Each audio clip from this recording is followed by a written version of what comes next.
Carrot tabouli and hummus wrap. Prepare the ingredients. For the hummus, place into a food processor 1½ cups of cooked chickpeas, 2 tablespoons of tahini, 1/4 cup of lemon juice, 1 garlic clove, 2 teaspoons of salt, 1/2 cup of water. Puree until smooth. Add more water if necessary, then set aside. For the carrot tabouli, place 1/2 cup of couscous into a bowl. Pour just enough boiling water over the couscous to cover, then set aside until the water is absorbed.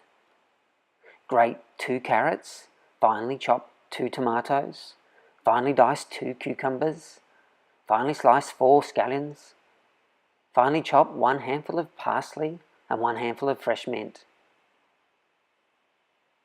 Place all the ingredients into a bowl and mix well.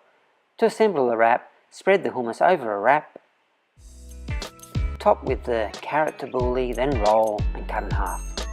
Then serve.